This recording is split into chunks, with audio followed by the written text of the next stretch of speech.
and welcome to American Stories. I'm Saida Pagan. Our guest today is Kate Bulger. She is Vice President of Business Development for Money Management International. It is the largest provider of nonprofit financial counseling and education in America. Welcome to our program, Kate. Thank you so much for having me. I'm so excited to be here. Before we begin and talk about the very important work that you do with your organization, I'd like to get a little bit of the history and the background and why Money Management International was formed in the first place. Please tell us. Yeah, so Money Management International was originally formed to deal with the same kind of challenges that people are dealing with today. People were struggling with unsecured debt, struggling with credit cards, and needed a solution and guidance for how to resolve that debt and get to a debt-free life. We started back in about 1958. We were a couple of different small counseling agencies. We eventually all came together to create what was money management by mail, which I think is so quaint. We did that in the 90s.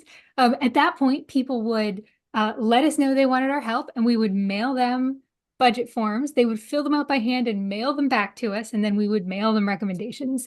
It's not how it works anymore in this world. We're now Money Management International because we offer counseling by phone, online, in person. We don't do the by mail anymore. But yeah, we've been around for more than 50 years and helping people with unsecured debt the whole time. You are an international group as well. So tell us about the international aspect. Yeah, so we work with consumers who have US-based debt or a US-based budget, even if they're not in the US at the time that they make the call. So people who are working overseas or people who are deployed military can come to us for assistance. And they come to us, like I said, online or by phone primarily.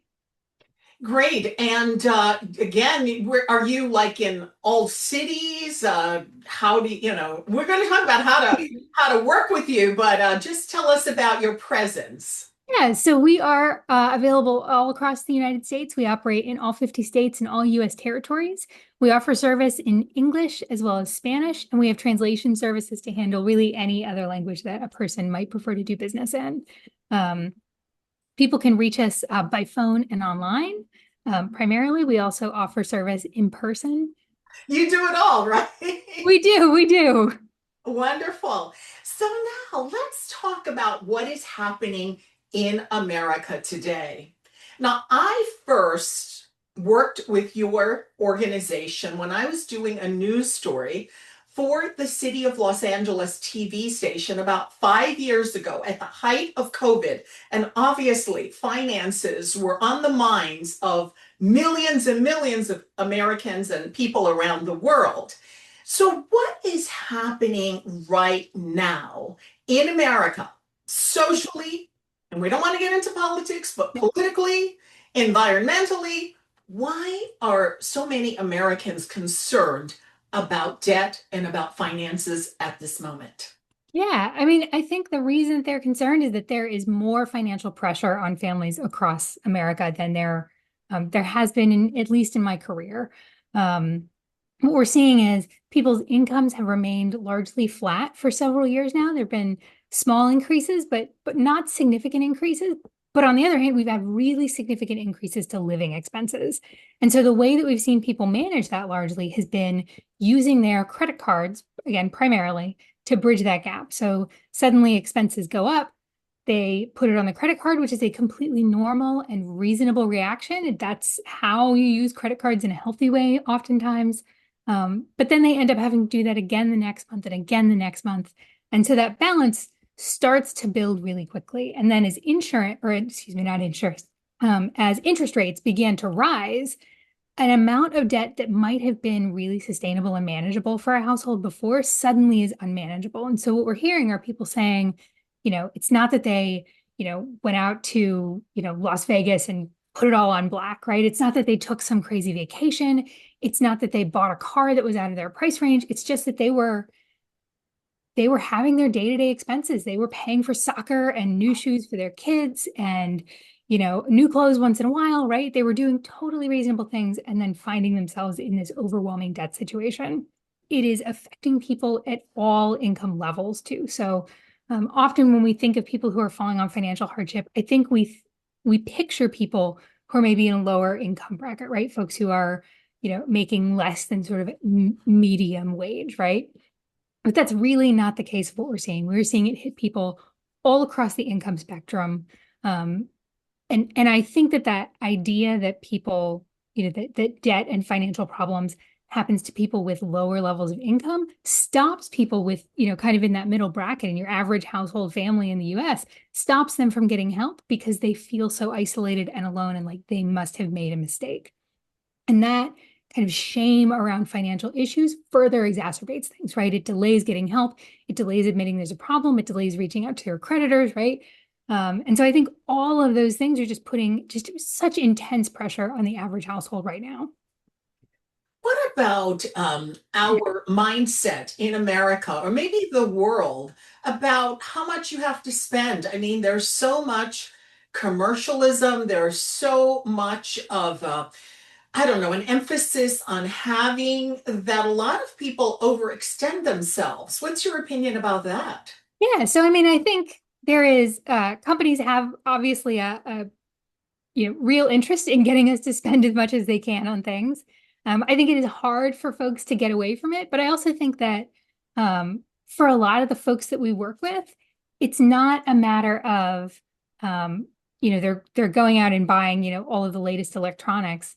It's that they're trying to make sure that they're living in a way and showing up in a way that is kind of what they picture for middle class for most folks, right? So they're not, like I said, they're not going out and overspending on a big vacation. They're making sure that their kids have access to soccer and tutoring, right? Because that's something that they feel like they should be able to afford and something they want for their children. Or it's people who, they're maybe, we're seeing debt kind of getting higher for folks who are younger. So kind of that Gen Z group is much more indebted than we would have expected, and millennials more indebted than we would have expected in years past. You see so many articles online about people having to have a side hustle. Just Yeah. tell me your thoughts about economics in the United States. Just you mentioned that the salaries have not kept pace with inflation. So, what are your personal thoughts about that? Maybe not your personal thoughts. What are your thoughts as a professional about why that's happening to us here? We're supposedly the richest country, and yet a lot of middle class people cannot really live their American dream, shall we say? Yes. Yeah. And I think what's really happened is prices increased so quickly that incomes didn't have a chance to keep up. Like there was no way that the average company was going to be able to give a person a raise every, 2 or 3 months for a little while there, right?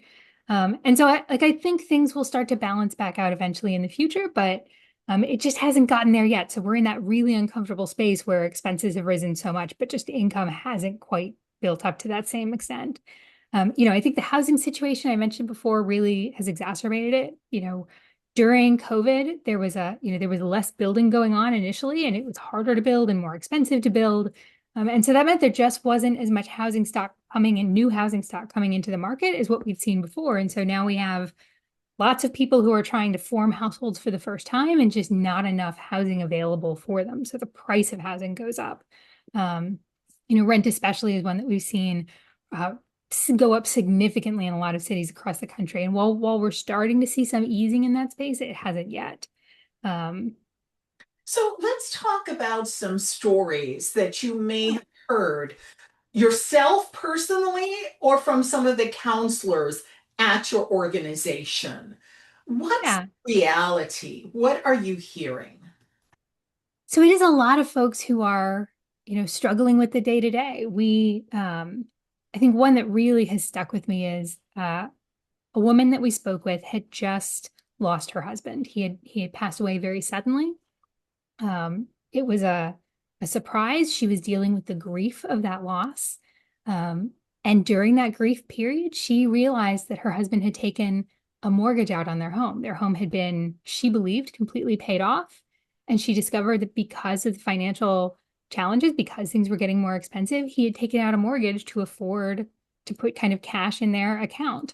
And that was what he felt like he had to do, apparently. And but she didn't know about it. So she was not prepared for that expense or for some of the other debt. And so fortunately, she came to us before things got really to a breaking point. But for her, it really was a significant adjustment and a real surprise at a time when she was already going through so much.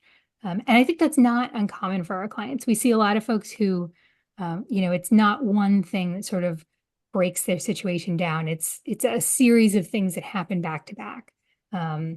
We talked to another woman who she had two adult children who were out of the house at that point. She was doing great on her own, and then her oldest child lost their job. And so his family and his two kids and his wife came in and ended up having to move in with her because they were being evicted from their apartment. And so suddenly she is carrying not just her expense, but a portion of the expense for her son's household. And for her, it was very important, obviously, to make sure that her son had a roof over her head. She was happy to do it.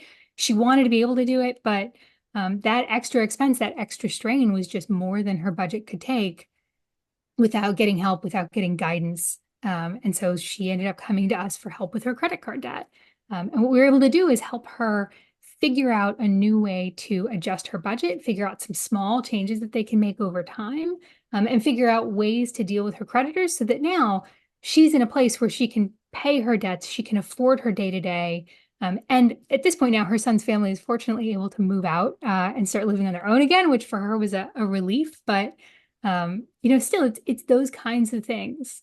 Now, let's walk through the process. A person has some financial challenges. They've heard about Money Management International. Mhm. What do they do? Yeah, so people reach out to us by phone or online primarily. They can also go into, if they live in certain states, we have offices, they can go into one of our offices.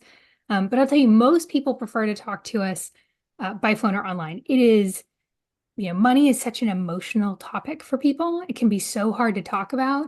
And having a little bit of distance to do it by phone or online really helps a lot of people feel like they can take that step. It takes a lot of energy to make it.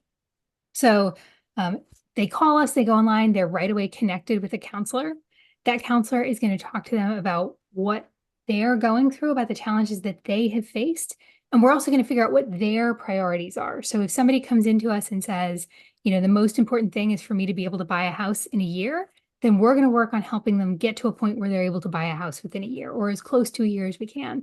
If they come to us and say, the most important thing for me is that I'm able to continue to give to my faith organization, to donate to my church, my synagogue, then we're going to help them make a budget that reflects that. So they're still able to make donations. They're still able to, live in a way that meets their values.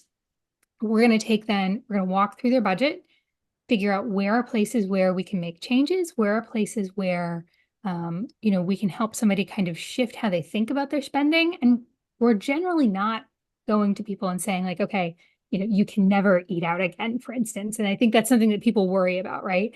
Because that's not a realistic budget recommendation for somebody.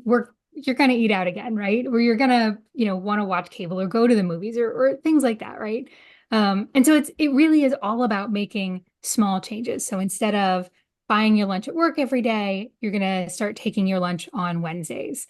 Or Wednesdays and Mondays, right? Small changes like that. So you still get to live your life.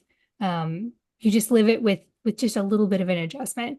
And what we find is that lots of small adjustments end up with a big impact at the end. After we look at your budget, we're going to help you look at your credit report, which is super important. We help people understand what's in their credit report, understand their credit score. This is a place where we'll sometimes say like, hey, I'm seeing a charge for this on your credit report. Do you know what that is? And consumers will say, I had no idea. And we find something that they need to contest. And it's not unusual to find things like that on someone's credit report, but we go through their credit, we go through their debt, and then we talk in depth about their creditors. So we're going to understand who, what kind of debt they have, who that particular creditor is. If they have account numbers, we're going to try and collect account numbers. And then we're going to look for, with this new budget that we've got, knowing their priorities, what are their options for their debt. And there's a lot of different options that are available out there. So, do you have what is typically known as a debt management plan? We do. We offer those. So, debt management plans are programs where we work with creditors to negotiate down interest rates, to negotiate fees, and to try and lower payments to give somebody a payment that they can afford and an interest rate that they're able to use together to pay that debt off in about 4 years, as little as 2, but about 4 years on average. And what we see is the typical consumer that comes to us has an average interest rate of about 21%, which is tough, right? That's a difficult place to be. We're able to get that down on average to about 6%. And so over the course of their debt management plan, by having these lower payments, these lower fees, these lower interest rates, folks are able to save about $42,000 of interest over time. The other thing with these plans is it is one payment. So most of our consumers have a lot of different creditors that they're having to pay, and it can feel really chaotic and hard to stay on top of that many payments. Having just one payment that comes out automatically every month at the same time every month really helps people out, helps people better plan their budget and kind of manage their expenses around it, and kind of is just a little easier to manage for folks. And you are a nonprofit, but there is a fee associated with this counseling. Tell us how the fee is determined. Yeah, so the fee is based on the state where someone lives, and then generally based on how much debt they're working with through us. The fees are never more than $75 a month. They're usually significantly lower. I believe our average fee is under $20 a month. But when we look at, does the debt management plan make sense for someone, we include that fee as part of our calculations. So when we're saying, okay, we're going to save you $42,000 over the course of your program, that already calculates in the fee that we have. The other thing to know is that if we work with somebody who is unable to afford the fee, we're never going to let that fee be something that stops them from getting out of debt. And so we can provide discounts or waive fees entirely. Now, I know that you're not into retirement planning, but well, maybe you are. But anyway, what services do you have for seniors?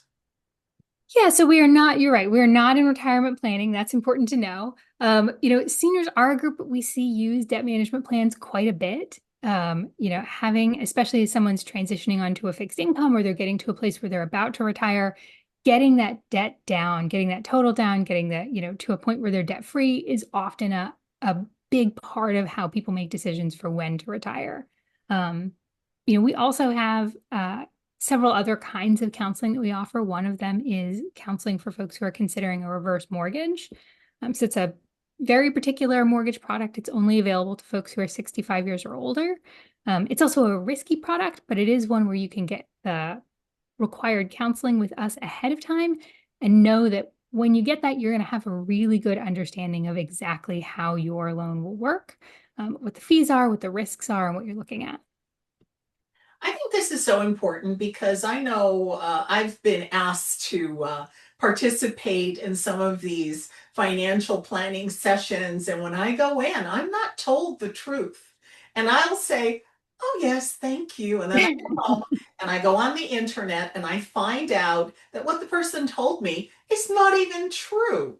So tell me how your organization is different being a nonprofit. Yeah. Our motivation, our mission is to help people become debt free, right? To make life affordable for everyone.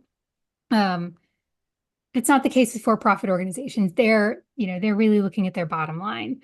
The other way that you can know that you can trust us is really to look at what our consumers are saying, to see what folks say about us.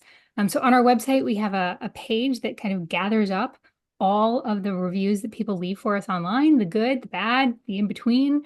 And so you can go through and read about people's experiences. But we also have a number of clients we've worked with who've done local news stories, and you can see those news stories on our YouTube page, on our social media. And then finally, you can look at the Better Business Bureau. So we have an A+ rating with the Better Business Bureau, which I think is another place that's a good place for folks to check before they work with a company about their finances. Now, I know that Money Management International has been very much involved in disaster relief and disaster recovery. So, walk us through what you've been doing, not you personally, but your organization, in the past few years. There was the Hawaiian fires, or the fires in Hawaii, here in Los Angeles, in California, where I am. Tell us how you've been involved. Yeah, so we are active in both Maui right now and in Los Angeles, as well as a number of other areas across the country for disasters. We have what we call Project Porchlight, which is our answer for financial disaster recovery. What we learned is that folks who go through a disaster without somebody to help them and give them advice and kind of help steer their financial choices, they lose an average of 25 points on their credit score in the first year, and then their credit score continues to go down over time. We looked at our clients after Hurricane Harvey back in 2017. What we saw was a couple of things. First, we had clients that were coming to us after Hurricane Harvey and saying, I was turned down for FEMA or for Better Business Bureau loans. I don't know what to do next. Like, help me figure out my next step. We had our own counselors who were affected, who lost their homes, or their business, or their family lost their homes. And what our counselors were doing was calling up their colleagues in Florida who had previously gone through a hurricane and asking them what they did. How did they get through this? What are the things they recommend? And then we looked backwards and realized that a number of the consumers that we worked with, they were in this long-term, really difficult financial position. They might not be in a recovery place anymore, but they started getting that credit card debt because of a disaster that happened. It was debt that they took on for their recovery. And so we created Project Porchlight, which is our answer to that. What we do is a consumer calls in, we do a triage to help understand where they are on they're assigned to a coach, the coach they're going to stick with the whole time, that single counselor. And then we help them understand, we look to understand where they are right then in their recovery, because recovery is an incredibly long process. And what you need at the beginning of your recovery and the kinds of decisions you're facing are really different than what you're going to need more toward the end of your recovery. And those are a different set of decisions. And then we help people make a financial plan for going forward with a focus on the 2 or 3 things that are most important to them, right? If you've ever been through a disaster, there's a million things that want your attention and they all feel equally critical. And if you're not a person who is used to dealing with a lot of paperwork, if you're not a person who maybe enjoys filling out tax forms, right? It can be a really challenging process to sit there and go through all these applications and answer the same question again and again and feel like you're not getting anywhere and get these really often kind of cryptic responses back and denials.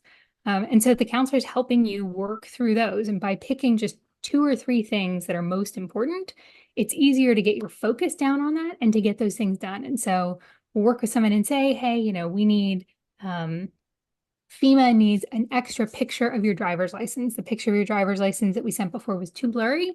So we need a really clear picture of your driver's license. Do you think you can take that picture this afternoon? The consumer says, yes. We say, great, I'm going to call you tomorrow. And we're going to take the next step with what to do with that picture. We break it up into these really tiny pieces. And what it does is it helps folks, like I said, just focus on what's most important. It helps folks realize that they're getting somewhere with their recovery, even when it doesn't feel like it, right? When you're filling out all those forms and making all these applications and answering the same question again and again, it really feels like your recovery is going nowhere, even though it's moving forward. And so having these small steps and working with the counselor helps you feel that going forward energy.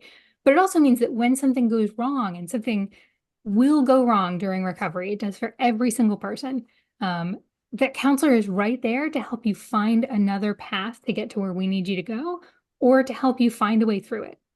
And sometimes find a way through it is as simple as having the counselor on the phone with you while you call your insurance company or your mortgage company, for instance, right? Counselors are very good at working through red tape. That is one of our specialties. And not just that, but when you've got a counselor on the line, people kind of sit up and listen a little bit differently than they do when there's not a counselor on the line. And so we do this work, setting goals, following up, and working through challenges over and over through someone's recovery. They can work with us for as long as they need us. We have some folks who worked with us for up to 2 years. We have other folks who come in and they say, I have just this one problem I need your help with. I just need help with insurance. And then we'll just help with that. But we're always available for them to come back. What kinds of programs do you have in place to make sure that the folks, especially in disaster recovery or Mhm. job loss, where there's a lot of emotion, that they stay on the right path after they have finished the one-on-one counseling? Yeah. So it is really, I think I talk about how money is emotional, right? Money, there's a lot of feelings tied up with money. Um, and that especially in disaster, one of the most important things is to let people have those emotions. And so our Project Portrait counselors are trained on trauma specifically. And so it is a trauma and, overall a trauma informed program. And so they are very good at sitting with people and letting them tell their story when they need to, sitting with people and letting them. There's a woman I will never forget. She called her counselor and she would start to tell us where she was and what she was facing. And she would get really choked up and start to cry and hang up the phone because she was too embarrassed. And the counselor would wait a minute and then would call her back and then get a little bit further. And then she'd start crying again and she'd hang up the phone. And that process just sort of kept going until the counselor had everything she needed to help get the consumer, kind of to her next step. But it took hours to go through it, right? But that's a piece of it, sitting with somebody and letting them have that process and letting them work through it. And what really was going on with that consumer is they'd lost their home to a fire. They had their home had been completely paid off. It was their dream home. They loved living there. The fire was, if you've never been through a fire, they are incredibly traumatic experiences. The fire that she was part of, as she was evacuating, the fire was on either side of the highway around her. And so it was a really terrifying ordeal for her to go through. And that trauma that she was experiencing uh, really got in the way of her applying for assistance that she could have qualified for. So she missed some key deadlines and wasn't able to get some of the money that really she would have been entitled to. And she felt like because of that, she was a failure and that she had made her situation worse and that, it was this real sense of shame. And the counselor was able to help her work through it and help her understand like this happens all the time. This event is incredibly traumatic. You're not alone and you're not the only one. We work with people every day who had to miss deadlines because something else happened. That particular client, I'm so proud. She stuck with us, worked through her program, has been able to rebuild her home, and ended up working in a space to help people understand how to create more fire resistant housing, which I think is tremendous. She really turned her experience into a positive. In the final moments that we have left, let's provide our viewers with some information if they would like to use Sure. services of Money Management International. Where do they go? How do they start? Yeah, so you can go to moneymanagement.org. That's our website. You can actually start your counseling there and complete counseling completely online if you'd like. Or you can give us a call at 866-889-9347. Well, thank you so much for coming on our show today and telling us about the really important, powerful work that you're doing to help Americans with their financial challenges. Thank you for having me. And thank you for joining us for this edition of American Stories. I'm Saida Pagan.